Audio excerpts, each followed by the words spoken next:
Hello student, जैसा कि आप सभी इंजीनियरिंग एस्पिरेंट्स जानते हैं कि एमपीपीएससी एई में का जो एग्ज़ाम है बहुत टाइम से 3 ईयर से कंडक्ट नहीं हो पाया है। और ये एग्ज़ाम कंडक्ट लास्ट टाइम 2017 में कंडक्ट हुआ था। उसके बाद 3 ईयर्स हो चुके हैं, ये एग्ज़ाम अभी तक कंडक्ट नहीं हो पाया है।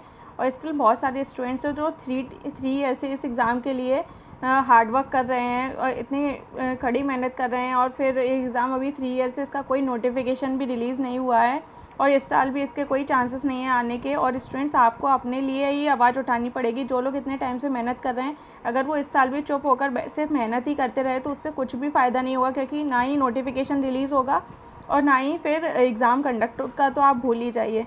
तो फिर आप तो फिर इसलिए आपको आपके लिए ही आवाज़ उठानी पड़ेगी, जिससे कि एमपी गवर्नमेंट पर थोड़ा प्रेशर पड़े और वो आपका ये एमपीपीएससी एई का असिस्टेंट इंजीनियर का जो इतना इंपॉर्टेंट एग्ज़ाम है, जिसमें 3 ईयर से कितनी सारी वैकेंसीज़ पड़ी हुई हैं, लेकिन बहुत सारी वैकेंसीज़ खाली हैं, लेकिन गवर्नमेंट एग्ज़ाम कंडक्ट ही नहीं करवा रही है। वरना आपको क्या लगता है कि 3 ईयर्स में इतने सारे जो असिस्टेंट इंजीनियर्स हैं वो रिटायर हुए हैं, तो उनकी जो खाली वैकेंसीज़ पड़ी हुई हैं उस पर आप एग्ज़ाम कंडक्ट क्यों नहीं करवा रहे हो?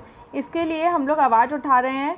5 सितंबर 11 AM पे शिक्षक दिवस पर मन की बात नहीं, स्टूडेंट्स की बात होगी, क्योंकि मोदी जी हमेशा से मन की बात करते रहते हैं और मन की बात करने से कुछ नहीं होता। आपको स्टूडेंट्स की बात करनी पड़ेगी, क्योंकि अगर इतना सारा यूथ है, अगर आप उनके लिए काम नहीं करोगे तो देन फिर क्या मतलब है मन की बात करने का भी।